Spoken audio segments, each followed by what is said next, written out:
पवित्र आत्मा परमेश्वर को विशेष धन्यवाद दे आज वीडियो निमंते प्रत्येक दर्शक मान नमस्कार जनवा साथे साथे आज खोला कथार अतिथि भाव प्रभु दास आम चालक अर्थात खंडोलागी अच्छा नाम हूँ रमेश खंडोलागी अच्छा सर आम नजर ख्रीष्ट खबर को स्वागत करुचु praise the Lord sir praise the Lord जीशु ख्रीष्ट का नाम रे समस्त को मोर प्रेज द लॉर्ड आ मोर नाम हूँ रमेश खंडवाला ग्राम हूँ पुरागढ़ आंध्र प्रदेश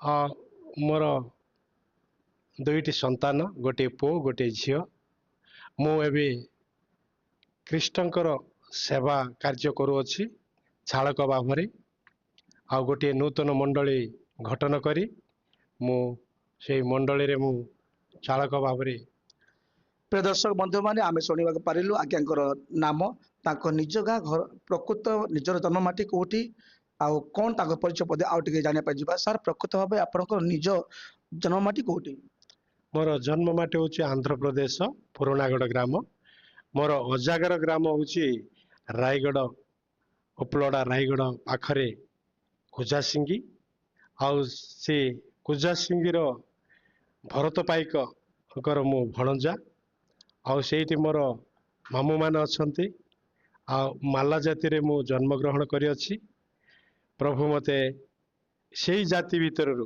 बाहर करी तांकर सेवा कार्य करने सुजोग दे अच्छा निश्चित भाव अति आश्चर्य परिचय प्रदासंकर जे आज्ञाकर परिचय प्रकाश करे जे कि बीजेपी सरकार पाई सर्वदा काम करथिबा स्वर्गत विधायक भरत पाइक आज्ञाकर निजस्व भणजा अटंती तो सर आपण ए परिचय देले हुए तो अनेक किसी आश्चर्य लगी पारे किंतु आपण को ख्रीष्टंकर सुसमाचार केमिति पाइले जद्वारा कि आज ख्रीष्टंक पे लालायित कारण कौन अटे आम ग्राम को गोटे स्कूल टीचर आसिले बातिली ठार आसिले तांके क्रिश्चियन मास्टर अटंती तांके आ से आम ग्राम रे ही रही जाउथले तांकर ग्राम दूर हेबा हेतु स्कूल रे ही रही जाउथले तांको को आमे घर रो खेरेज नै कि दउथलु मु जे समय रे मु घरे थिबा समय रे मो माँ कहबे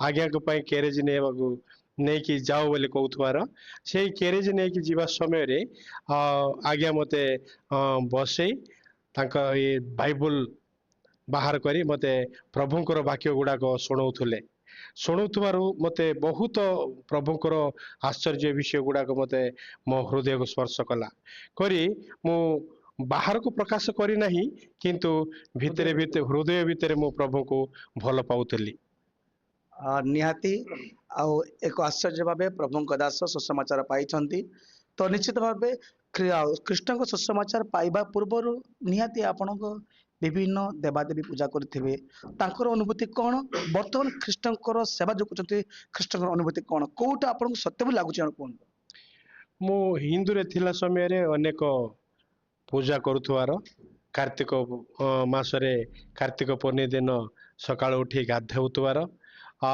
सेवा वृंदावर्ती सेवा करुथुवार अनेक अष्ट प्रहर रे आमे बापा पुओ जग दउथुवार मो गीत गाउथुवार मो बापा बाहक होउथुवार बाजा बजौथिबे एमिति पूजा कार्य करुथुवार भागवत गीत मध्यरु भागवत गीत रे सर्वमोट 701 श्लोक अछि सेथिरु कृष्णंकर 500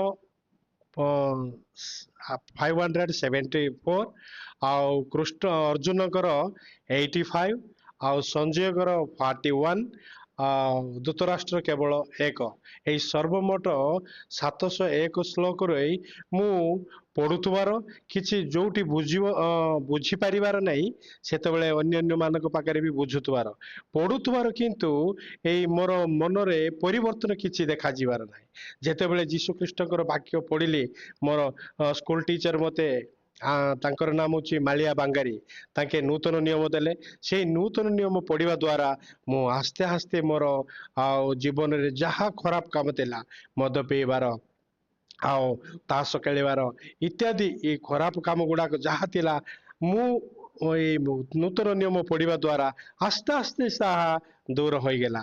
କିନ୍ତୁ ଭାଗବତ ଗୀତା, କୋଇଲି କେଶବ, ମଥୁରା ବିଜୟୀ ଆଉ ଅନେକ ମୁଁ ଅଧ୍ୟୟନ କରିଛି, କିନ୍ତୁ ସେଥିରେ ପରିବର୍ତ୍ତନ ଆସିବାର ମତେ ଟିକେ ହେଲେ ସ୍ପର୍ଶ ହେବାର ନାହିଁ। କିନ୍ତୁ ବାଇବଲ ଯେତେବେଳେ ପଢିଲି ଆପେ ଆପେ ମୁଁ ଛାଡି ପାରିନି, କିନ୍ତୁ ସେ ମନକୁ ମତେ ଛୁଇଁବାର ଯେ ଏହା ଛାଡିବାର ଉତ୍ତମ ବୋଲି ମୁଁ ଚିନ୍ତା ମନେ କଲା, ମନକୁ ଭାବିଲି, ଆସିଲା। ମନକୁ ଆସିଲା। ପ୍ରିୟ ଦର୍ଶକ ବନ୍ଧୁ ମାନେ, ନିହାତି ଆଜ୍ଞା ଜଣେ ଆଉ ଦେବ ପୂଜକ ଆଉ ଶାସ୍ତ୍ର ପାଠରେ ନିପୁଣ, ଆଉ ତାଙ୍କରି ବାପାଙ୍କ ସହିତ ବିଭିନ୍ନ ପ୍ରୋଗ୍ରାମ କରନ୍ତି, ଆଉ ହିନ୍ଦୁ ଧର୍ମର ସୁସମାଚାର ଭାବେ କାମ କରୁଥିଲେ, ଅନେକ ପେଣ୍ଡାଲରେ ନାଟ୍ୟକର୍ମ କରୁଥିଲେ, କିନ୍ତୁ ସେ ସମସ୍ତରେ କୌଣସି ଶାନ୍ତି ଅନୁଭୂତି ଆସିଲା ନାହିଁ। ଆଉ ଧୀରେ ଧୀରେ ପ୍ରଭୁଙ୍କ ଅନୁଗ୍ରହ ହେତୁ ଆଉ ଈଶ୍ୱରଙ୍କ ପବିତ୍ର ବାଇବେଲ ଖଣ୍ଡେ ପାଇ ଯୋଉ ପାଠ କରିବା ଦ୍ୱାରା ତାଙ୍କର ଥିବାର ଭିତରେ ଯୋଉ କଳଙ୍କିତ ବିଷୟ, ଯାହାକି ମଦ୍ୟପାନ କିମ୍ବା କିଛି ଅପ୍ରୀତିକର ତାସ ଖେଳ ଇତ୍ୟାଦି ଇତ୍ୟାଦି ଯାହା ବି ତାଙ୍କ ଜୀବନ ଥିଲା ତାହା ସବୁ ଘୁଞ୍ଚି ଯାଇଛି। କାରଣ ଏଇଥିରୁ ପ୍ରମାଣ ମିଳେ ଯେ ବାଇବେଲ ଏକ ସତ୍ୟ, ଏକ ଜୀବନ୍ତ, ଏକ ପବିତ୍ର ବୋଲି ପ୍ରମାଣ କରୁଅଛି। ତ ନିଶ୍ଚିତ ଭାବେ ଅନେକ ସୋସିଆଲ ମିଡ଼ିଆରେ ଆମେ ଦେଖିବାକୁ ପାରୁଛୁ ଖଣ୍ଡଳ ଆଜ୍ଞା, ଯେ ଖ୍ରୀଷ୍ଟିଆନ କରିବା ପାଇଁ ଧର୍ମାନ୍ତୀକରଣ ଦ୍ୱାରା ଆଉ କିଛି ଲୋଭ ଦେଖାନ୍ତି, ଯାହାକି ଏମିତି ଚାଉଳ ଦିଅନ୍ତି, ଆଉ ଟଙ୍କା ଦିଅନ୍ତି, ବିଭିନ୍ନ ପ୍ରଲୋଭନ ଦେଖାନ୍ତି। ଏହା କଣ ସତ୍ୟ? ଆପଣ ସେମିତି କିଛି ପାଇଛନ୍ତି କି? ନାଇଁ ଆଜ୍ଞା, ଏହା ମିଥ୍ୟା ଅଟେ। ଆମର ଭାରତ ସମ୍ବିଧାନର ଆର୍ଟିକଲ 24, 25, 26ରେ ଆଉ ଯେ ଯାହାର ମତକୁ ସ୍ପୀକାର ଯେ ପ୍ରଭୁକୁ ଗ୍ରହଣ କରିପାରିବେ ବୋଲି ଆର୍ଟିକଲରେ ଲେଖା ଅଛି। ଆମର ଭାଗବତ ଗୀତାର ମଧ୍ୟର 7 ଅଧ୍ୟାୟର 21 ପଦରେ ଲେଖା ଅଛି, ଆଉ ତମେ ଯେ କୌଣସି ମୂର୍ତ୍ତି କି ପୂଜା କରିବ, ଯେ କୌଣସି ପ୍ରଭୁକୁ ତମେ ଡାକିପାରିବ। ଡାକି ପାରିବ, ମୁଁ ସେଇ ତୁମକୁ ଅଧିକ ଭକ୍ତି ବଢେଇବି ମୁଁ ବୋଲି ଶ୍ରୀକୃଷ୍ଣ କହିଛନ୍ତି। କିନ୍ତୁ ତୁମକୁ ଉଣା କରିବି ନାହିଁ, ତୁମକୁ ସେଇ ପ୍ରଭୁଙ୍କ ଉପରେ ଅଧିକ ଭକ୍ତି ଭାବ ତୁମକୁ ପ୍ରେରଣ କରିବି ବୋଲି କହିଅଛନ୍ତି। କିନ୍ତୁ ଲୋକମାନେ ନ ଜାଣି ଏଇ ସବୁ ଧର୍ମାନ୍ତୀକରଣ ଆଉ କେଉଁଥିରେ ଥିଲେ ମଧ୍ୟ, ଆମେ ଯଦି ପ୍ରକୃତ ଖ୍ରୀଷ୍ଟିଆନ ହୋଇଛୁ ତାହେଲେ ଆମର ପ୍ରଭୁ ପ୍ରକୃତ ପ୍ରଭୁ। ଆଉ ହିନ୍ଦୁରେ ଯୋଉମାନେ ଅଛନ୍ତି ଗୁଡ ହ୍ୟୁମାନ ବିଇଂ ହେଲେ, ଆଉ ଉତ୍ତମ ହିନ୍ଦୁ ଭାବରେ ଯୋଉମାନେ ଚାଲିବେ ତାହେଲେ ସେଇ ଧର୍ମ ଉତ୍ତମ ଧର୍ମ ହବ। ଆମେ ମାନେ ନ ଜାଣି ନ ସୁଝି ଆଉ ଜଣଙ୍କ ଉପରେ ଦୋଷ ଆରୋପ କରିବାଟା ଏହା ଭଲ ନୁହେଁ। କିଏ ଚାଉଳ ଦେବାର କିଛି ନାହିଁ। ମୁଁ ଯେତେବେଳେ ପ୍ରଭୁଙ୍କୁ ପାଇଲି, ଆମେ ମୋ ସ୍ତ୍ରୀ, ମୁଁ ଏବଂ ଆମ ପରିବାର ସମସ୍ତେ ଦଶମାଂଶ ପୁନର୍ବାର ଚର୍ଚ୍ଚକୁ ଆମେ ଦଉଛୁ, କିନ୍ତୁ ଆମେ କାହାଠାରୁ ଚାଉଳ କିମ୍ବା ମାଠ କିମ୍ବା ଆଉ କୌଣସି ଜିନିଷ ଆମେ ପାଇନାହୁଁ। ପ୍ରିୟ ଦର୍ଶକ ବନ୍ଧୁ ମାନେ, ଶୁଣିପାରିଲେ ଆଜ୍ଞାଙ୍କର ଆଉ ଗୋଟିଏ ମତ ନେଇ, ଯେ ଏପରି ଆଉ ସେମିତି କିଛି ଆର୍ଥିକ କିମ୍ବା ପ୍ରଲୋଭନ ଏମିତି କିଛି ନାହିଁ। ସତ୍ୟ ବାକ୍ୟକୁ ମତେ ଅନୁଗ୍ରହ କରି ଆକର୍ଷଣ କରିଥିବା ହେତୁ ମୁଁ ପ୍ରଭୁଙ୍କ ପ୍ରତି ଫେରିଅଛି। ତ ନିଶ୍ଚିତ ଭାବେ ଯେତେବେଳେ ଆପଣ କହିଲେ ମୁଁ ଆଉ ମୋ ପରିବାର କଥା ଆସି ପହଞ୍ଚିଲା, ତେଣୁ ଆପଣଙ୍କ ପରିବାର ଯେତେବେଳେ ଖ୍ରୀଷ୍ଟ ଧର୍ମକୁ ଗ୍ରହଣ କଲେ, ଆପଣ ନିଜେ ଏକା ଗ୍ରହଣ କଲେ, ସେଇ ସମୟରେ ନିଜ ସ୍ତ୍ରୀ କିମ୍ବା ନିଜ ପିଲା ଛୁଆ କିମ୍ବା ଆତ୍ମୀୟ ବନ୍ଧୁ ପରିଜନ କି ମାମୁଁ କି ମାଇଁ କି ଆପଣଙ୍କର ଯେତେ ବଂଶୀୟ ଲୋକମାନେ, ତାପରେ ଆପଣଙ୍କର ଗୋଟେ କୋଳ ଅଛି, ଏମିତି କଣ କେବେ କହିଛନ୍ତି କଣ ଅଧ୍ୟୟନ କରିଛନ୍ତି? ନାଇଁ ଆଜ୍ଞା, ଯେତେବେଳେ ମୋ ସ୍ତ୍ରୀ ସହିତ ମୋର ବାହାଘର ହେଲା, ବାହାଘର ପରେ 2 ବର୍ଷ ପରେ ମୋ ସ୍ତ୍ରୀ କହୁଛି, ଆଉ ମୁଁ ତୁମକୁ ଗୋଟିଏ ବିଷୟ ଲୁଚେଇଛି।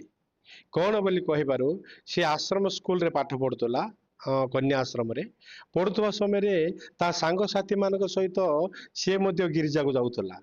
ଯାଇ ଅଷ୍ଟମ ଶ୍ରେଣୀଠୁ ଗିର୍ଜାକୁ ଯିବାର ଆରମ୍ଭ କରି 10ମ ଶ୍ରେଣୀରେ ସେ ଡୁବନ ନେଇଯାଇଛି। କିନ୍ତୁ ମୁଁ ହିନ୍ଦୁରେ ଥିବା ହେତୁ ଇଏ ମତେ ବାହା ହବ ନାହିଁ ବୋଲି ସିଏ ଲୁଚେଇଥିଲା। ମୁଁ ଭିତରେ ପ୍ରଭୁଙ୍କୁ ଭଲ ପାଉଛି, ସିଏ ଯେତେବେଳେ ପ୍ରକାଶ କଲା, ଆମେ 2 ଜଣ ମିଳିମିଶି ଆଉ ଚର୍ଚ୍ଚକୁ ଯିବାର ଆରମ୍ଭ କଲୁ। ଏମିତି ଲୁକାୟିତ ଭାବରେ ରହିଲେ ପ୍ରଭୁଙ୍କର ଆଶୀର୍ବାଦକୁ ଆମେ ଅନୁଭବ କରିପାରିବା ନାହିଁ ବୋଲି ଭାବି ଆମେ ଉଭୟ ଆଉ ଚର୍ଚ୍ଚକୁ ଯେତେବେଳେ ଗଲୁ, ମୋ ଶାଶୁଘର ଗାଳି ଦେଲେ, ମୋ ବାପା ଗାଳି ଦେଲେ। ସତ୍କର୍ମ ହିଁ ଧର୍ମ ବୋଲି କହିଲେ ମୋ ବାପା। ଯୋଉମାନେ ସତ୍କର୍ମ କରନ୍ତି ସେମାନେ କୌଣସି ଧର୍ମକୁ ଯିବାର ନାହିଁ, କିନ୍ତୁ ଗୋଟିଏ ଗୁରୁ ନଥିବାର ଅବିଦ୍ୟା ସେଇଟା ସଫଳୀକୃତ ହବ ନାହିଁ। ଗୋଟିଏ ଜଣେ ଆମକୁ ଗୋଟେ ରାସ୍ତା କଢେଇବା ଲୋକ ନଥିଲେ ଆଉ ତାହା ସଠିକ ନାହିଁ ବୋଲି ମୁଁ ଭାବି ମୁଁ ଯୀଶୁ ଖ୍ରୀଷ୍ଟକୁ ଗ୍ରହଣ କଲି। ଆଉ ଯୀଶୁ ଖ୍ରୀଷ୍ଟ କହିଛନ୍ତି ମୁଁ ପଥ, ମୋ ସତ୍ୟ ଓ ମୋ ଜୀବନ। ତାଙ୍କର ପଥରେ ମୁଁ ଚାଲିବା ଯୋଗୁଁ ଆଜି ମୋ ପରିବାର ସମସ୍ତେ, ଆଉ ମୋ ପୁଅ ଝିଅ, ମୋ ସ୍ତ୍ରୀ, ମୋ ବାପା ମଧ୍ୟ ଏବେ ଧୀରେ ଧୀରେ ମୋର ପରିବର୍ତ୍ତନ ଦେଖି ଆମମାନଙ୍କର ଆଉ ଆଗର ଅପେକ୍ଷା, ହଁ ପୂର୍ବର ଅପେକ୍ଷା ଏବେର ପରିବର୍ତ୍ତନ ଚାଲି ଚଳଣି କଥାଭାଷା ଦେଖି ମୋ ଶାଶୁ ମୋ ବାପା ମଧ୍ୟ ଫେରିଲେ। ସେମାନେ ମଧ୍ୟ ପ୍ରଭୁଙ୍କ ନାମରେ ବାପ୍ତିସ୍ମ ନେଲେ। ପ୍ରେଜ୍ ଦ ଲର୍ଡ। ନିହାତି ଆପଣ ଗୋଟେ ଆମ ଖ୍ରୀଷ୍ଟିଆନ ସୋସାଇଟି ପାଇଁ ଗୋଟେ ଗର୍ବ ଗୌରବ ଗୋଟେ ଆପଣଙ୍କର ସାକ୍ଷ୍ୟ ଗୋଟେ ଆଜି ଅନେକଙ୍କୁ ଅନୁପ୍ରାଣିତ କରୁ। କାରଣ ଯେ ଆଉ ଖ୍ରୀଷ୍ଟିଆନ ବୋଲି କୌଣସି ଜାତି ଧର୍ମ କିଛି ନାହିଁ, ସମସ୍ତେ ଯିଏ ବି ଗ୍ରହଣ କରିପାରିବେ। ତ ନିଶ୍ଚିତ ଭାବେ ବର୍ତ୍ତମାନ ଆପଣ କେବେ ଗ୍ରହଣ କରୁଛନ୍ତି ଖ୍ରୀଷ୍ଟିଆନକୁ? ମୁଁ 2011 ସାଲରେ ଆଉ ପ୍ରଭୁକୁ ଗ୍ରହଣ କଲି। ଗ୍ରହଣ କଲି ରାୟଗଡ଼ ଶାଖା ମଣ୍ଡଳୀ ଆମର ଆନ୍ଧ୍ରରେ ଭୋଗପୁର ଅଛି, ସେଇ ଭୋଗପୁରରେ ଆଉ ମୁଁ ବାପ୍ତିସ୍ମ ନେଲି ମୋର ଆତ୍ମିକ ଜୀବନ ମାତ୍ରକ ଉତ୍କଳ ସମ୍ମିଳନୀରୁ। ଆଉ ମୁଁ ଉତ୍କଳ ସମ୍ମିଳନୀରେ ମଧ୍ୟ ଏବେ ଆଉ ଭକ୍ତା ହିସାବରେ ପ୍ରଭୁଙ୍କର ଅନୁଗ୍ରହ ସକାଶୁ ସବୁ ମଣ୍ଡଳୀରେ ମତେ ଡାକୁଅଛନ୍ତି, ଆଉ ଆହ୍ୱାନ କରୁଅଛନ୍ତି। ଆଉ ସେ ଆଜି ରାୟଗଡ଼ ମଣ୍ଡଳୀରେ ମଧ୍ୟ ମୁଁ ଆଉ ପ୍ରକାଶକ ପୁନରୁତ୍ଥାନର ଦିବସ ନିମନ୍ତେ ଭକ୍ତା ଭାବରେ ଆଉ ଆସିଥିଲି। ଆଉ ଏଇଭଳି ପ୍ରଭୁ ମତେ, ମୋର ପାଠ ହଉଛି ଆନ୍ଧ୍ରରେ ଥିବା ହେତୁ ମୋର ତେଲୁଗୁ ପାଠ, ମୁଁ +2 ଯୋଉ ପଢିଛି, କିନ୍ତୁ ମୋର ଓଡ଼ିଆ ଏ କ୍ଲାସ ମଧ୍ୟ ପଢିନାହିଁ। କିନ୍ତୁ ପ୍ରଭୁ ଆମର ପ୍ରଭୁ ହଉଛନ୍ତି ଶକ୍ତିମାନ ପରମେଶ୍ୱର। ତାଙ୍କର ଶକ୍ତି ଦ୍ୱାରା ମତେ ବି ଓଡ଼ିଆରେ କହିବା ପାଇଁ, ଓଡ଼ିଆରେ ଭାଷଣ ଦେବା ପାଇଁ ପ୍ରଭୁ ମତେ ଶକ୍ତି ଦେଇଅଛନ୍ତି। ଆଉ ନିହାତି ଆଉ କୁଣ୍ଡଳ ଆଜ୍ଞା ଆପଣଙ୍କର ସାକ୍ଷ୍ୟ ଶୁଣିବା ସମୟରେ ନିଜକୁ ମତେ ଗୋଟେ ଲଘୁ ଜ୍ଞାନ କରୁଛି ଯେ ମୁଁ ଯେପରି ପ୍ରଭୁଙ୍କ ସେବାରେ ଆଗକୁ ବଢି ପାରିବି। ନିହାତି ଆଉ ଗୋଟେ କଥା, ଆମେ ଆଗକୁ ବଢିବା ପାଇଁ ଯିବା ତ ନିଶ୍ଚିତ ଭାବେ ଆଉ ଏଇ ପ୍ରଭୁ ଯୀଶୁଖ୍ରୀଷ୍ଟଙ୍କୁ ତ୍ରାଣକର୍ତ୍ତା ଭାବେ ଗ୍ରହଣ କଲା ପରେ ପ୍ରଭୁ ଯୀଶୁଖ୍ରୀଷ୍ଟ କଣ ଅନୁଭବ କରୁଛନ୍ତି ଆପଣ? ଯେତେବେଳେ ମୁଁ ପ୍ରଭୁଙ୍କୁ ବିଶ୍ୱାସ କଲି, ଆଉ ଆମର ଗ୍ରାମ ନିକଟରେ ଗୋଟେ କିଲୋମିଟର ଦୂରରେ ଗୁଡ଼ିପଦର ଗ୍ରାମରେ ମୁଁ ସୁସମାଚାର କଲି। ସେଇଠି ତିନୋଟି ପରିବାର ପ୍ରଭୁଙ୍କୁ ବିଶ୍ୱାସ କଲେ। ଯେତେବେଳେ କଲେ ସେମାନେ ମତେ ଆଉ ଇଏ ଲୋକମାନଙ୍କୁ ଯାଇ ଧର୍ମାନ୍ତକରଣ କରୁଛନ୍ତି, ଏମିତି କରୁଛି ସେମିତି କରୁଛି ବୋଲି ସେମାନେ କଥାଭାଷା ହେଇ ଆଉ ମୋର ସେଇ 20ଟି ସଭ୍ୟମାନଙ୍କୁ, ପ୍ରଭୁଙ୍କର ବିଶ୍ୱାସୀ ମାନଙ୍କୁ ଏବଂ ମତେ ଆଉ ସେ ଗ୍ରାମର 40-50 ମା ମାନେ ବାପା ମାନେ ଭାଡ଼ି ଟେଙ୍ଗା ଧରି ପଥର ନେଇକି ଆସି ଆମକୁ ଆଘାତ କଲେ। ଆଉ ଝରଡ଼ା ଥାନାରେ ମଧ୍ୟ କେସ୍ ବୁକ୍ କଲେ। ଆମେ ମଧ୍ୟ କେସ୍ ଦେଲୁ, କିନ୍ତୁ ଆମର କେସ୍କୁ ସେମାନେ ଆକ୍ସେପ୍ଟ କଲେ ନାହିଁ। ତାଙ୍କର କେସ୍ରେ ଇଏ କରି ମତେ ଜେଲକୁ ମଧ୍ୟ ଫରୱାର୍ଡ କଲେ। ମୁଁ 3 ଦିନ ଆଉ ବ୍ରହ୍ମପୁର ଜେଲରେ ବି ରହିଲି। ତାପରେ ଏବେ ଧୀରେ ଧୀରେ ପ୍ରାର୍ଥନା କରୁ କରୁ ଆଉ 18ଟି ପରିବାର ସେ ଗ୍ରାମରେ ଆଉ ପ୍ରଭୁକୁ ବିଶ୍ୱାସ କଲେ। ଆଉ ସେମାନେ ମଦ ରାନ୍ଧୁଥିଲେ, ମଦ ପିଉଥିଲେ, ଆଉ ବହୁତ ଖରାପରେ ରହୁଥିଲେ। କିନ୍ତୁ ଏବେ ମଦ ରାନ୍ଧିବାର ଛାଡ଼ିଦେଲେ, ମଦ ଖାଇବାର ଛାଡ଼ିଦେଲେ, ସବୁ ଛାଡ଼ି ଏବେ ସେମାନେ ଶାନ୍ତି ଶୃଙ୍ଖଳାରେ ଅଛନ୍ତି। ସେତେବେଳେ ଯୋଉ ପରିସ୍ଥିତିରେ ଥିଲେ ଏବେ ମଧ୍ୟ ସେଇ ପରିସ୍ଥିତିରେ ହିଁ ଅଛନ୍ତି। ବିକିବା ସମୟରେ କୌଣସି ଧନୀ ହୋଇନାହାନ୍ତି, ଏବେ କିବା ଧନୀ କିଛି ନାହିଁ। ପ୍ରଭୁ ମାତ୍ରକ ସେ ପରିବାରକୁ ଶାନ୍ତି ଦେଇଛନ୍ତି, ଆଉ ମୋ ପରିବାରକୁ ମଧ୍ୟ ଶାନ୍ତି ଦେଇ ଅଛନ୍ତି। ପ୍ରିୟ ଦର୍ଶକ ବନ୍ଧୁ ମାନେ, ତାଙ୍କର ଅନ୍ୟ ନାମ ହଉଛି ଶାନ୍ତି ରାଜା ଇମାନୁଏଲ ପରମେଶ୍ୱର। ନିଶ୍ଚିତ ଭାବେ କାରଣ ଖ୍ରୀଷ୍ଟଙ୍କ ନାମରେ ଶାନ୍ତି, ପ୍ରେମ, ଅନୁଗ୍ରହ ଇତ୍ୟାଦି ଇତ୍ୟାଦି ଅନେକ ମହତ୍ୱପୂର୍ଣ୍ଣ ଆଶ୍ଚର୍ଯ୍ୟ କାମ ଗୁଡାକ ଯେଉଁମାନେ ତାଙ୍କୁ ଗ୍ରହଣ କରନ୍ତି। ତ ନିଶ୍ଚିତ ଭାବେ ଆପଣ ଆଶା କରୁଛନ୍ତି କି ଆଜି ପ୍ରଭୁଙ୍କ ପାଇଁ ଧନ୍ୟ ବୋଲି? ହଁ, ପ୍ରଭୁଙ୍କ ପାଇଁ ଧନ୍ୟ ଆଜ୍ଞା। ପ୍ରଭୁଙ୍କର ସେବା କରିବା ପାଇଁ ବହୁତ ଖୁସି ଅଟୁ, ଉତ୍ସାହିତ। ମୋର ଜମି କ୍ଷେତ ଥିଲେ ସୁଦ୍ଧା ମୁଁ ସେଥିରେ କିଛି ଆଗ୍ରହ ନାହିଁ ଆଗ୍ରହ ଲାଗୁନାହିଁ। ଆଉ କିନ୍ତୁ ପ୍ରଭୁଙ୍କ ସେବାରେ ଆଉ ମୋ ସ୍ତ୍ରୀ ନର୍ସ କାମ କରୁଛନ୍ତି, ଆଉ ପ୍ରଭୁ ଛୋଟିଆ ଚାକିରି ଖଣ୍ଡେ ଦେଇଛନ୍ତି, ସେଥିରେ ଆମେ ତୃପ୍ତି। କିନ୍ତୁ ଆଉ ଅଧିକ ଅଧିକ ପାଇବା ପାଇଁ ଆଶା କିଛି ନାହିଁ। ପ୍ରଭୁଙ୍କର ସେବାରେ କେମିତି ଅଧିକରେ ଅଧିକ ବଢିବା ପାଇଁ ମୁଁ ଆଶା କରୁଅଛି। ଆଉ ନିହାତି ପ୍ରିୟ ଦର୍ଶକ ବନ୍ଧୁ ମାନେ, କଥାରେ ନୁହେଁ, ବାଇବେଲରେ ଲେଖା ଅଛି ଧନ ବଢିଲେ ତ ମନ ଦିଅ ନାହିଁ। କିନ୍ତୁ ପ୍ରଭୁଙ୍କର ରାଜ୍ୟ କାର୍ଯ୍ୟ କରିବା ନିମନ୍ତେ ଆପଣ ଯୋଉ ଆହ୍ୱାନ ପାଇଲେ, ଆଉ ଆହ୍ୱାନର ପ୍ରଥମ ଦିନର ଅନୁଭୂତି କଣ କୁହନ୍ତୁ? ମୁଁ ଯେତେବେଳେ ପ୍ରଭୁଙ୍କୁ ପାଇଲି, ଯୋଉଦିନ ମୁଁ ମଦ ପିଇକି ଆଉ ଚେୟାର ଉପରେ ବସିଛି, ମୋ ସ୍ତ୍ରୀ ରାତି 7ଟାରେ କହୁଛି ଅମୁକ ପାଳକ ଏମିତି ଏମିତି ଗୃହ ପ୍ରାର୍ଥନାରେ କହୁଥିଲା, ମୁଁ ଯାଇକି ମୁଁ ଡ୍ୟୁଟିରେ ଯାଇକି ସେଇଠି ଟିକେ ଶୁଣିଲି, ଶୁଣିବାରୁ ଏମିତି ଆଉ ମୋର ମନ ଚେଞ୍ଜ ହେଇଗଲା। ତୁ ଖ୍ରୀଷ୍ଟିଆନ ପ୍ରଭୁକୁ ପାଇ ମଧ୍ୟ ହିନ୍ଦୁ ଲୋକକୁ ବାହା ହେଇଛୁ, ତେଣୁକରି ତତେ ଏଇଭଳି ଆଉ ବିପଦ ଘଟୁଛି ବୋଲି କହିବାରୁ ଆଉ ମୁଁ ମୋ ପରିବାରକୁ ବହୁତ, ମୋ ସ୍ତ୍ରୀକି ମାରପିଟ କରୁଥିଲି, ମୋ ପିଲାମାନଙ୍କୁ ଦେଖୁନଥିଲି, ତାସ ଖେଳୁଥିଲି, ସବୁ ଅବର୍ଜନା କାର୍ଯ୍ୟ ଗୁଡାକ ମୁଁ ବହୁତ କରୁଥିଲି। କିନ୍ତୁ ଯେତେବେଳେ ସେବେଳେ କହୁଛନ୍ତି ସେତେବେଳେ ମୋତେ ପ୍ରଭୁ ସ୍ପର୍ଶ କରୁଛନ୍ତି। ସେଇଦିନ ହିଁ ମୋର ଲାଷ୍ଟ ମଦ ପିଇବାର, ଆଉ ସେଇଦିନ ଝାଳ ବାହାରି ପଡ଼ିଲା ମୋର। ଧାଇଁ ସକାଳୁ ରବିବାର ହେଉଛି, ମୋ ସ୍ତ୍ରୀକୁ କହିଲି ଚାଲ ରବିବାର ଭୋଗପୁର ଚର୍ଚ୍ଚକୁ ଯିବା ବୋଲି କହିଲି। ଆଉ ସେଇଦିନ ବହୁତ ଆନନ୍ଦ କଲି ଯେ ସେଇଦିନ ଗୋଟେ ନୂଆ ଗୀତ ଗୋଟେ ଆଉ ଖ୍ରୀଷ୍ଟ ଗୀତ ଆଉ ଯୋଉ ଶୁଣିଥିଲି ମୁଁ, ଆଉ ସେଇ ଗୀତ ଗୁଡାକ ଗାଇବାରୁ ସେ ମଣ୍ଡଳୀରେ ମୋତେ ବହୁତ ଆଗ୍ରହ କଲେ, ଖୁସି ଖୁସି ହେଇଗଲେ, ମୋତେ ବହୁତ ପ୍ରେମ କଲେ, ଆଦର କଲେ, ଆଉ ପ୍ରଭୁଙ୍କ ବାକ୍ୟରେ ମୁଁ ଧୀରେ ଧୀରେ ବଢିଲି। ଆଉ ନିହାତି ଆଜ୍ଞାଙ୍କର ଆଉ ଆମେ ଅନେକ କଥା ଆଗକୁ ବଢିବା ପାଇଁ ଯିବା। ପ୍ରିୟ ଦର୍ଶକ ବନ୍ଧୁ ମାନେ, ଆଜ୍ଞାଙ୍କୁ ଆଉ ଥରେ ପଚାରିବା ପାଇଁ ଯିବା, ଯେହେତୁ ଆମେ ସମସ୍ତେ ଜାଣିବାର ଆବଶ୍ୟକ ରହିଛି। କାରଣ ଆଜିର ଦିନରେ ଏହିପରି ବିଶ୍ୱାସୀ ବା ପାଳକଙ୍କର ବା ସେବକଙ୍କର ସାକ୍ଷ୍ୟ ନିହାତି ଅନେକ ଗୋଟେ ଆକର୍ଷଣୀୟ ବିଷୟ ହେବ ଆଶା କରୁଛି। ଆଉ ମୁଁ ଆଉ ଥରେ ଜାଣିବାକୁ ଚାହିଁବି ଆଉ କୁଣ୍ଡଳ ଆଜ୍ଞା, ତ ହିନ୍ଦୁ ମଞ୍ଚ ଆଉ ବର୍ତ୍ତମାନ ଖ୍ରୀଷ୍ଟିଆନ ମଞ୍ଚ ଭିତରେ ପାର୍ଥକ୍ୟ କଣ? ଯେତେବେଳେ ଆପଣ ହିନ୍ଦୁ ମଞ୍ଚରେ ଆପଣ ଗୀତ ଗାଉଥିଲେ, ବାଜା ବଜାଉଥିଲେ, ବିଭିନ୍ନ ପ୍ରକାର ପ୍ରୋଗ୍ରାମ କରୁଥିଲେ, ସେଥିରେ କେମିତି ଗୌରବ ମିଳୁଥିଲା? ନା ବର୍ତ୍ତମାନ ଖ୍ରୀଷ୍ଟିଆନ ସୋସାଇଟିକୁ ଆସିଲା ପରେ ଯୋଉ ବକ୍ତା ଭାବେ ଯାଆନ୍ତି, ଗୋଟେ ଅତିଥି ହିସାବରେ ଯାଆନ୍ତି, ଗୋଟେ ପାଳକ ହିସାବରେ ଯାଆନ୍ତି, କେମିତି ଆତିଥ୍ୟ ଆପଣ ପାଆନ୍ତି? ମୁଁ ମୁଁ ହିନ୍ଦୁ ଭାଇମାନଙ୍କୁ ଆକ୍ଷେପ କରୁନାହିଁ କିମ୍ବା ଭାଇମାନଙ୍କୁ ଦୋଷାରୋପ ଦେଉନାହିଁ, କିନ୍ତୁ ସେଇଠି ମୁଁ ନାଚ ମାଷ୍ଟର ହେଲା ବେଳକୁ ସେଇ କ୍ଷଣ ପାଇଁ ମାତ୍ରକ ଗୌରବ ପାଇବାର, କିନ୍ତୁ ତାପରେ ଆଉ ଗୌରବ ନାହିଁ। ଆଉ ମାନେ ପାଳକ ନଥିବାର ମେଷ ଗୁଡାକ ଯେପରି ଆଉ ଏଇ ସମାଜରେ ଯାହାର ମନକୁ ସେ ରଜା ରଜା ହୁଅନ୍ତି, ଯାହା ମନକୁ ସେ ଇଚ୍ଛା ଅନୁଯାୟୀ ଜୀବନ ଯାପନ କରନ୍ତି, ଶୁଣନ୍ତି, ବାକ୍ୟ ଶୁଣନ୍ତି, ଆଉ ଧର୍ମଶାସ୍ତ୍ର ଯୋଉମାନେ ବାକ୍ୟ ପ୍ରଚାରକ ମାନଙ୍କ ଦ୍ଵାରା ହିନ୍ଦୁ ଭାଇ ମାନେ ମଧ୍ୟ ଶୁଣନ୍ତି, କିନ୍ତୁ ଆଚରଣ ଅଧିକାଂଶ ସେଥିରେ ଆଚରଣ କରନ୍ତି ନାହିଁ। କିନ୍ତୁ ଖ୍ରୀଷ୍ଟୀୟ ଭାଇ ମାନେ ଆଉ କିଛି ନା କିଛି ଆଚରଣ କରନ୍ତି। ସେମାନଙ୍କର ସମାଜରେ ବସିଲେ ବହୁତ ଗହଳି ରହିଥାଏ, କିନ୍ତୁ ଆଉ ହିନ୍ଦୁ ମାନଙ୍କର ସମାଜରେ ମୁଁ ଦେଖିଲି, ଖ୍ରୀଷ୍ଟିଆନ ମାନଙ୍କର ସମାଜରେ ବହୁତ ସାଇଲେଣ୍ଟ, ନିଶବ୍ଦ। ଆଉ ଆମର ଆନ୍ଧ୍ରରେ ବଡ ବଡ ସଭା ହବ, ଲକ୍ଷେ ଲୋକ ବସିବେ, ସେଇଠି ପାଟି ତୁଣ୍ଡ କିଛି ଶୁଭିବ ନାହିଁ। କିନ୍ତୁ ଆମର ଏଠି ତ୍ରିନାଥ ମେଳା କରିବା, ଅମୁକ କରିବା, ସେମାନେ ନିଶା ଦ୍ରବ୍ୟ ସେଠି ବି ବ୍ୟବହାର କରନ୍ତି। କିନ୍ତୁ ମୁଁ ସେମାନଙ୍କୁ ଆକ୍ଷେପ କରୁନେଇ, କିନ୍ତୁ ସେଠି ନିଶା ଦ୍ରବ୍ୟ ଖାଇବା ଦ୍ଵାରା ଆମ ମାନଙ୍କର ମନ ଠିକ ରହିବ ନାହିଁ, ଆଉ ଅନେକ ପ୍ରକାର ଖରାପ ବ୍ୟବହାର ମଧ୍ୟରେ ସେଠି ଘଟିପାରେ। ତେଣୁପାଇଁ ସେଇଠି ମୋତେ ତୃପ୍ତି ଲାଗିଲା ନାହିଁ। ଆଉ କିନ୍ତୁ ଖ୍ରୀଷ୍ଟୀୟ ମଞ୍ଚରେ ବହୁତ ଆନନ୍ଦ, କାହିଁକି ମାନେ ବାଇବୁଲ ଅନୁଯାୟୀ ସମସ୍ତଙ୍କର ଉପଦେଶକ 5 ଅଧ୍ୟାୟରେ 1 ପଦରେ ଲେଖା ହେଇଛି, ତୁମର ମନ୍ଦିରକୁ ଗଲା ସମୟରେ ତୁମର ପାଦଗତି ସ୍ଥିର ରଖ ବୋଲି କୁହାଯାଇଛି। ପାଦଗତି ମାନେ ଆମେ ଯୋଉ ସ୍ଥାନରେ ପ୍ରଭୁଙ୍କ ନାମରେ ବସିବା, ସମାପ୍ତ ପର୍ଯ୍ୟନ୍ତ ଯୋଉ ନିରବତା ଭାବରେ ଶାନ୍ତଭକ୍ତି ଭାବେ ବସୁଛନ୍ତି, ତାହା ମୁଁ ବହୁତ ଆନନ୍ଦ କରୁଅଛି।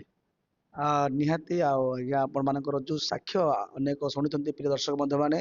ଆଉ ବର୍ତ୍ତମାନ ଆମମାନେ ଶେଷ ଆଡକୁ ଆସିବାକୁ ଯିବା। ବର୍ତ୍ତମାନ ଅନେକ କଥା ଥିଲେ ମଧ୍ୟ ମୋ ସମୟକୁ ଲକ୍ଷ୍ୟ କରି ଏଇଠି ରଖିବା ପାଇଁ ଚାହୁଁଛି। ବର୍ତ୍ତମାନ ଆପଣ ଜାତିରେ ମାଲା କହନ୍ତି, ତ ଆପଣଙ୍କର ଆତ୍ମୀୟ ମାମୁଁ ଘର ଗାଁ ଯେ କୁଜାସିଙ୍ଗି, ଆପଣଙ୍କର ନିଜ ମାମୁଁ ଅଛି ସ୍ୱର୍ଗତ ବିଧାୟକ ଆମମାନଙ୍କର ଭରତ ପାଇକ। ଟିକେ ତ୍ରିନାଥ କାର୍ଜି, ହଁ, ଜୟ ସେମାନେ ବାବୁ କାର୍ଜି। ସେମାନେ ଆପଣଙ୍କ ସହିତ କେମିତି ବର୍ତ୍ତମାନ? ଆଜ୍ଞା, ଯେତେବେଳେ ମୁଁ ପ୍ରଭୁଙ୍କୁ ପାଇଲି, ମୋ ଗ୍ରାମରେ ମୋ ଜାତି ମାଲା ଭାଇ ପୁରୁଣାଗଡ଼ ଗ୍ରାମରେ 100ଟା ଘର ଅଛି। ସେ 100 ଘର ଭିତରୁ ମୋତେ ଆଉ ଭୋଜି ଭାତରେ ସବୁଥିରେ ମନା ବହିଷ୍କୃତ କଲେଣି। ଆଉ ମୁଁ ମନ୍ଦୁସା ବାହାରିଗଲି। ମୋତେ ଭୋଜି ଭାତରେ ମୋ ଛୋଟ ଛୋଟ ପିଲାମାନେ ଭୋଜି ଖାଇବା ପାଇଁ ଆଶା କାନ୍ଦୁଛନ୍ତି ଆଉ ସେମାନେ ମନା କରିଛନ୍ତି। ଏଇ ବିଷୟ ନେଇକି ମୁଁ ମନ୍ଦୁସା ବାହାରିଗଲି। ଏବେ ବର୍ତ୍ତମାନ ମନ୍ଦୁସାରେ ହିଁ ରହୁଛି। ଆଉ ଯେତେବେଳେ ମୁଁ ପ୍ରଭୁକୁ ପାଇଲି ସେମାନେ ଆଉ ଏମିତି ନୀଚ ଧର୍ମ ଗ୍ରହଣ କଲା ଆଉ ଏମିତି ଭାବିଲେ ସେମାନେ ନ ଜାଣି ପ୍ରଭୁଙ୍କର ସ୍ୱାଦ ଟା ନ ଚାଖି ଆଉ ସେମାନେ କହନ୍ତି ଆଉ ଏମିତି ନିଚ ଧର୍ମ ହେଇଗଲା ନିଚ ଲୋକ ହେଇଗଲା। ତେଣୁକରି ସେମାନେ ମଧ୍ୟ ମାମୁଁ ମାନେ ମଧ୍ୟ ମୋତେ ଆଭଏଡ୍ କଲେ। ଆଉ ଏବେ ମଧ୍ୟ ତାଙ୍କ 2 ଦିନ ତଳେ ତାଙ୍କ ଝିଅଙ୍କର ବାହାଘର ହେଲା। ଆମ ଗ୍ରାମରେ ସମସ୍ତଙ୍କୁ କହିଲେ କିନ୍ତୁ ମୋତେ କହିଲେ ନାହିଁ। ଆଉ ସେମାନଙ୍କ ଚିନ୍ତାଧାରା ସେଇଭଳି। ମାତ୍ର ଖ୍ରୀଷ୍ଟିଆନ ହେବା ଦ୍ୱାରା ମୁଁ କଣ କ୍ଷତି ହୋଇଯାଇଛି ସେମାନେ ହିନ୍ଦୁ ଥିବା ଦ୍ୱାରା କଣ ବଢି ଯାଇଛନ୍ତି ସେମାନେ ଫରକ କରିପାରୁନାହାନ୍ତି। ମୁଁ ହିନ୍ଦୁରେ ଥିଲା ବେଳକୁ ଯେଉଁଭଳି ରହିଛି ସମସ୍ତଙ୍କୁ ଯୋଉ ପରିକା ସମ୍ମାନ ଦଉଥିଲି ଏବେ ମଧ୍ୟ ସେଇ ପ୍ରକାର ଗ୍ରାମରେ କିମ୍ବା ଆଉ ମାମୁଁ ମାନଙ୍କୁ କିମ୍ବା ମାଉସୀ କି ମଉସାକୁ ସମସ୍ତଙ୍କୁ ମୁଁ ସମ୍ମାନ ଦଉଛି। ଗ୍ରାମରେ ମଧ୍ୟ ମୁଁ କାହାକୁ କୋଉ ଭାଷାରେ କହିନାହିଁ, କାହାକୁ ହତ୍ୟା କରିନାହିଁ, କାହାକୁ ମାଡ଼ ମାରି ନାହିଁ, କାହାକୁ ହୃଦୟକୁ ଆଘାତ କରିବାର କଥା କହିନାହିଁ। ଏବେ ପର୍ଯ୍ୟନ୍ତ ଗ୍ରାମର କିମ୍ବା ଗ୍ରାମ ଫେଟିର ପଇସା ପତ୍ର କିଛି ଖାଇନାହିଁ। ମୋତେ ଗ୍ରାମ ଲୋକମାନେ ଆଉ ମୋତେ ଗୋଟେ ତୁଚ୍ଛରେ ଦେଖନ୍ତି କିନ୍ତୁ ମୁଁ ସେମାନଙ୍କର କୌଣସି କ୍ଷତି କରିନି। କେବଳ ତାଙ୍କର ଗୋଟେ ରାଗ ଯେ ଆମର ଉଚ୍ଚ ଜାତି ଲୋକ ହୋଇକି ଇଏ ଖ୍ରୀଷ୍ଟ ଧର୍ମ କାହିଁକି ଗ୍ରହଣ କଲା ଏଇ ରାଗ ରଖି ସେମାନେ ମୋତେ ଆଉ ସବୁ ବିଷୟରେ ଆଭଏଡ୍ କରିଛନ୍ତି ଆଉ ମନା କରିଛନ୍ତି। ମାନେ ଆପଣ ଗୀତ ଗାଉଥିଲେ ଈଶ୍ୱର ପ୍ରେମ ଛାଡ଼ିପାରେ ନା, ମାନେ ସମାଜ ଛାଡ଼ିପାରେ, ପରିବାର ଛାଡ଼ିପାରେ ଇତ୍ୟାଦି କଥା ରହିଛି। ତେବେ ଆପଣଙ୍କଠାରୁ ମୁଁ ବୁଝିବା ପାଇଁ ଚାହେଁ ଯେ ଖ୍ରୀଷ୍ଟିଆନ ଧର୍ମ ଗୋଟେ ବିଦେଶ ଧର୍ମ କି ନା ସେମିତି କିଛି ଅଛି ବାଇବେଲ କଣ ପ୍ରମାଣ କରୁଛି କି? ଆଜ୍ଞା ଲୋକମାନେ କହନ୍ତି ଇଏ ଆମେରିକାର ପ୍ରଭୁ, ଇଏ ଆଉ ବିଦେଶର ପ୍ରଭୁ ବିଦେଶରେ ପ୍ରଭୁ ବୋଲି କହନ୍ତି। କିନ୍ତୁ ଆମେରିକାରେ ପ୍ରଭୁ ଜନ୍ମ ହେଇନାହାନ୍ତି। ଆମେ ପ୍ରଭୁ ସମଗ୍ର ଜଗତ ପାଇଁ ସମଗ୍ର ଜଗତର ମାନେ ସୃଷ୍ଟିକର୍ତ୍ତା ଭାବେ। ସାରା ଜଗତର ମଧ୍ୟ ପଏଣ୍ଟରେ ଆଉ ଭୂ ନାଭି ମଣ୍ଡଳର ଇଏରେ ବି ଅଛି। ଭବିଷ୍ୟ ପୁରାଣରେ ମଧ୍ୟ ଗୋଟେ ଶ୍ଲୋକ ଅଛି। ଆଉ ସେଇ ଶ୍ଲୋକ ଅନୁଯାୟୀ ଆଉ ସିଏ ଭୂମିର ମଧ୍ୟ ଭାଗରେ ଜନ୍ମ ହେଲେ। ଆଉ ପ୍ରଭୁ ମାନେ ସେଇ ଦେଶରେ ଜନ୍ମ ହଉ କିମ୍ବା କୋଉ ଦେଶରେ ଜନ୍ମ ହୁଅନ୍ତୁ ପ୍ରଭୁ ତାଙ୍କର ଉତ୍ତମ ବିଷୟ ଦେଖି ଆମେ ମାନେ ଆଉ ତାଙ୍କୁ ଅନୁଗମନ କରିବା। କିନ୍ତୁ ଆଉ ନିଜର ଲୋକ ବୋଲିକି ତାର ଯଦି ଉତ୍ତମ କାର୍ଯ୍ୟ ନଥିବ ଦେଖା ଯାଉନଥିବ ତା ତାଙ୍କର ଅନୁଗମନ କରିବାଟା ମଧ୍ୟ ସଠିକ ନାହିଁ ବୋଲି ମୁଁ ଆଉ ଅଭିପ୍ରାୟ ମୋର ଅଭିମତ। ଅଭିମତ। ତେଣୁକରି ମୁଁ ଯୋଉ କୌଣସି ଦେଶରେ ଥାଉ କିବା ଆମେ ବିଦେଶୀ ଦେଶର ବସ୍ତ୍ର ପିନ୍ଧିବା, ବିଦେଶୀ ଦେଶର ଆଉ ବସ୍ତୁ ଗୁଡାକ ଆମେ ବ୍ୟବହାର କରିବା। କିନ୍ତୁ ବିଦେଶର ପ୍ରଭୁ ମାନେ ଆଉ ଏତେ ଲୋକମାନଙ୍କର ଗୋଟେ ଯେତେବେଳେ କି ଛୋଟଟାରୁ ଏମାନେ ଯୋଉ ବିଷୟ କରିଛନ୍ତି ସେଇ ବିଷୟ ଏକା ଠିକ କିନ୍ତୁ ଆଉ ଅନ୍ୟ ଠିକ ନାହିଁ ବୋଲି ଚିନ୍ତାଧାରାରେ ରହିଯାଇଛନ୍ତି ସମସ୍ତେ। ଭୁଲ ଚିନ୍ତାଧାରାରେ ରହିଯାଇଛନ୍ତି। କିନ୍ତୁ ଆଉ ଯଦି ଜଗତକୁ ଚାହିଁବା ଆଉ ଆମର ଗ୍ରାମର ଯାହା ଘଟୁଛି ତାହା ହିଁ ଭଲ ବୋଲି କହୁଥିବା କିନ୍ତୁ ଜଗତରେ ଆଠାରୁ ଭଲ କାମ ଗୁଡାକ ଉତ୍ତମ କାର୍ଯ୍ୟ ଗୁଡାକ ସବୁ ଜଗତରେ ମଧ୍ୟ ରହିଅଛି। ଆଉ ଏହା ପ୍ରଭୁ ବିଦେଶୀର ପ୍ରଭୁ ନାହିଁ, ସମସ୍ତଙ୍କର ପ୍ରଭୁ ଯୀଶୁ ଖ୍ରୀଷ୍ଟ ଅଟନ୍ତି, ସମସ୍ତଙ୍କର ପ୍ରଭୁ। ପ୍ରିୟ ଦର୍ଶକ ବନ୍ଧୁ ମାନେ ନିହାତି ଆଉ ଆଜ୍ଞାଙ୍କ ସହିତ ଆଜି କଥା ହେଇ ମତେ ବହୁତ ଖୁସି ଲାଗିଲା, କାରଣ ତାଙ୍କ ଜୀବନ୍ତ ସାକ୍ଷ୍ୟ ଅନେକ ବିଶ୍ୱାସୀ ମାନଙ୍କ ପାଇଁ ଗୋଟେ ହିତଜନକ ହେବ ବୋଲି ଆଶା କରୁଛି। ପୁଣି ପାଳକ ଖଣ୍ଡଳ ଆଜ୍ଞା ଅର୍ଥାତ୍ ରମେଶ ଖଣ୍ଡଳ ଆଜ୍ଞା, ଆପଣ ଆମ ଚ୍ୟାନେଲକୁ ବହୁତ ସମୟ ଦେଇଥିବା ହେତୁ ଆପଣଙ୍କ ସହିତ ଯୋଉ ଖୋଲା କଥା ଆମେ ଆଜି ଅନେକ କଥା ଆମେ ଶୁଣିବାକୁ ପାରୁଛୁ, ମୁଁ ନିଜକୁ ଧନ୍ୟ ମନେ କରୁଛି। ଆଶା କରୁଛି ଆମ ପାଇଁ ପ୍ରାର୍ଥନା କରିବେ। କଣ ଆମ ଦର୍ଶକ ମାନଙ୍କୁ ପଦେ କହିବେ କୁହନ୍ତୁ? ଆଉ କଣ କହିବି ମାନେ ପ୍ରିୟ ଦର୍ଶକ ବନ୍ଧୁ ମାନେ, ପ୍ରଭୁ ସମସ୍ତଙ୍କର ପ୍ରଭୁ। ପ୍ରଭୁ ଯାହା ପ୍ରଭୁକୁ ଯେତେକ ଲୋକ ପ୍ରଭୁର ଅନୁଗାମୀ ହଉଛନ୍ତି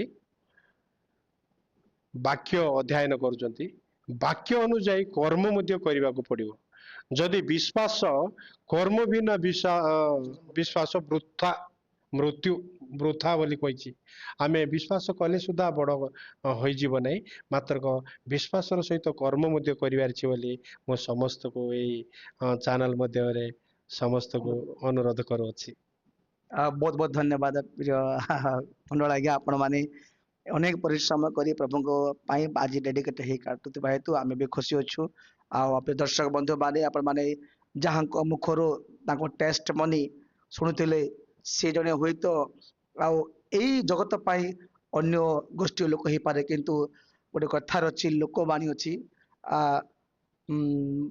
ମାନେ ଗୋଟେ କଥା ଅଛି କଣ ମାନେ 12 ଜାତି 13 ଗଲା ଖ୍ରୀଷ୍ଟାନ ଗଲେ ସବୁ ଜାତି ଗଲା ତ ନିଶ୍ଚିତ ଭାବେ ମୁଁ ଆଶା କରୁଛି ଆମେ ହଉଛି ଗୋଟେ ରାଜକୀୟ ମନୋନୀତ ଜାତି ଅଟୁ ତେଣୁ ରାଜକୀୟ ନିଶ୍ଚିତ ଯାଜକ ବର୍ଗ ମନୋନୀତ ମନୋନୀତ ବଂଶ ବଂଶ ତେଣୁ ନିଶ୍ଚିତ ଭାବେ ବହୁତ ବହୁତ ଧନ୍ୟବାଦ ଆଜ୍ଞା ଆଉ ଆମ ପାଇଁ ପ୍ରାର୍ଥନା କରି ରହିଲୁ ଏଇଠି ନମସ୍କାର ନମସ୍କାର